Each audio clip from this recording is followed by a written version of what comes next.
Bonjour à tous, je vous retrouve aujourd'hui après une petite pause, comme vous l'avez peut-être remarqué, mais j'ai déménagé et d'ailleurs ça se voit encore derrière moi. Je pense qu'il y a quelques cartons qui vont traîner à l'arrière des vidéos pendant quelques vidéos. Si vous avez déjà déménagé, je pense que vous comprenez de quoi je parle. Alors je reviens aussi avec un nouveau format, on va pas vraiment dire ça comme ça, mais j'avais arrêté en fait tout ce qui était vidéo, lifestyle, sur la chaîne YouTube que je faisais plutôt sur Instagram et finalement j'ai bien réfléchi, pesé le pour et le contre et tout, et en fait je vais tout rapatrier sur YouTube parce que les réseaux sociaux ça me prend trop de temps et voilà, j'en privilégie un qui va être YouTube. Donc vous allez retrouver un petit peu plus de choses je pense sur YouTube et sur le wall, puisque maintenant vous savez que YouTube a un système de mur où on peut poster des photos, des petits textes et tout, et aussi de story, donc voilà, restez connectés parce que je ferai sans doute un petit peu plus de trucs là-dessus. Alors je reviens, comme vous l'avez vu dans le titre, avec les tops et flops de mai. Je ne suis clairement pas en avance, mais mieux vaut tard que jamais, j'ai envie de vous dire. Et voilà, des tops et flops en milieu de mois, et ben pourquoi pas. Alors je commence avec une série qui est True Detective. C'est une série qui est dispo sur OCS, donc j'ai pris OCS en fait pour regarder la dernière saison de Game of Thrones, comme beaucoup de monde je pense, et du coup j'ai regardé d'autres trucs, et enfin en fait j'ai gardé mon abonnement parce qu'il y a vraiment pas mal de trucs très sympas sur OCS. Et en fait True Detective, j'avais déjà regardé les 2 premières saisons, donc là j'ai regardé la 3e et je suis un petit peu déçue. Alors bon, True Detective, j'avais beaucoup aimé la première saison. Et ensuite la 2e je l'avais trouvée un peu moins bien, mais là la 3e je trouve qu'elle est vraiment beaucoup moins bien. Donc si vous ne connaissez pas True Detective, le principe c'est une enquête, en fait il y a une saison, une enquête. Donc les 3 saisons sont complètement indépendantes, vous pouvez regarder la 2e saison sans avoir vu la première, vous pouvez regarder la 3e saison avant la 2e, enfin voilà, c'est une enquête, une histoire, une saison. Là pour cette 3e saison, on suit en fait 2 détectives sur 3 générations, enfin en fait à 3 moments de l'enquête qui a duré très longtemps. Donc au départ dans les années 80 au moment des faits.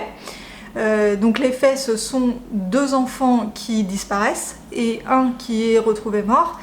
Et donc voilà, donc ils enquêtent là-dessus. Ensuite, l'enquête est rouverte 10 ans plus tard, dans les années 90, suite à des éléments nouveaux. Et enfin, la dernière époque, c'est de nos jours, donc environ, ça date de 2017 il me semble. Donc là, les détectives sont beaucoup plus vieux, et en fait, il y a une journaliste, une jeune journaliste, qui a un blog, je crois, de journal ou un truc comme ça, qui rouvre l'enquête parce qu'elle trouve qu'il y a beaucoup d'éléments qui n'ont pas été expliqués, et elle pense que les gens qui sont arrêtés sont pas les bons. Donc elle interviewe l'un des détectives, et après tous ces souvenirs et tout, toutes ces remises en cause, et ben ils vont un peu alors ouvrir l'enquête, mais de manière complètement officieuse, quoi, pas du tout auprès de la police, puisque de toute façon ils sont vieux, ils sont retraités. Alors là où c'est quand même assez bien fait, c'est qu'on a, enfin j'ai quand même regardé la saison en entier, hein, on a envie de savoir ce qui se passe, on a envie de savoir comment ça se finit, comment ce qui s'est passé exactement, etc. Mais d'un autre côté, surtout le moment entre les années 80 et les années 90, tous les moments qui se passent dans les années 90, ils se disent « Ah ouais, tiens, cet élément-là, on l'avait pas vu il y a 10 ans. Ouais, mais c'est un peu gros quand même que vous l'ayez pas vu il y a 10 ans. » Il y a beaucoup d'incohérences comme ça. Et ça, j'ai trouvé ça un petit peu moyen dans l'histoire. Et alors après, la fin est complètement... what the fuck, quoi. C'est vraiment très étrange. Il y a des flashbacks qui sortent de nulle part. Enfin, je sais pas, je peux pas vous dire vraiment ce qui se passe, alors ça va être un petit peu décousu si vous n'avez pas vu la saison, mais dites-moi dans les commentaires si vous l'avez vu, alors rapidement sans spoiler personne, hein, mais ce que vous en avez pensé. Voilà, moi je suis restée un petit peu sur ma faim avec cette saison. Ensuite, je vais vous parler d'une chaîne YouTube qui me fait beaucoup rire, qui s'appelle L'Opéra et ses zouzes. Alors, je vais essayer de vous la mettre dans le petit i qui va s'afficher en haut de l'écran, mais je sais pas si j'ai le droit, je sais pas trop comment ça marche le petit i. En tout cas, s'il n'est pas là-haut, vous le retrouverez dans la barre d'infos, je vous mettrai le lien vers la chaîne. Donc en fait, c'est une jeune fille qui fait des études, elle est étudiante en art lyrique, je crois. Et enfin en tout cas tout ce qui tourne autour de l'opéra, et donc elle fait des vidéos, alors les plus drôles, celles qui sont à mourir de rire, c'est les je te résume, où en fait elle résume un opéra. Donc elle résume l'histoire, elle fait des petits dessins et tout, elle fait des inserts avec des passages de l'opéra et en fait c'est très drôle, elle raconte ça de manière très drôle, elle fait, voilà, elle fait des mimiques, tout ça, elle chante un petit peu et moi j'aime beaucoup, alors moi j'aime bien l'opéra, j'y ai beaucoup été quand j'étais plus jeune avec les tarifs jeunes. Et là voilà, cette chaîne me fait vraiment beaucoup rire, donc je vous invite à aller voir si vous voulez découvrir un petit peu des opéras ou si vous aimez bien ce genre de musique. Ensuite, j'avance dans ma lecture de À la recherche du temps perdu de Proust, donc ça je vous en ai déjà parlé plusieurs fois, enfin je vous en parle à chaque tome que je finis, et là j'ai terminé le tome 5 qui s'appelle La prisonnière. Donc en fait, le narrateur s'était installé avec sa compagne, quoi, avec son amoureuse, qui était venue s'installer chez lui. Et en fait, on découvre que le narrateur est jaloux, mais maladif, mais c'est vraiment ultra flippant quoi. Et en fait, sa compagne devient un peu sa prisonnière, vraiment. Elle n'a plus le droit de rien faire, il la surveille, il la fait suivre, enfin c'est mais complètement délirant quoi. Et donc voilà, donc, alors, comme d'habitude, hein, ça reste Proust, ça reste À la recherche du temps perdu, il n'y a pas une action de folie, c'est très très bien écrit, moi c'est pour ça que j'aime beaucoup. Et là on a un aspect un peu psychologique où en fait le narrateur s'analyse lui-même quoi. Il voit que d'un côté il est hyper jaloux mais que de l'autre il l'aime à la folie. Bon, c'est un petit peu étrange dit comme ça, mais voilà, moi, comme les autres, j'ai vraiment beaucoup aimé, c'est très très bien écrit, c'est très bien expliqué, il y a des subtilités qu'on voit grandir en fait tout au fil de l'histoire quoi. Et donc voilà, pour Proust, je ne sais pas trop quoi dire de plus, c'est vrai que c'est un petit peu difficile à résumer.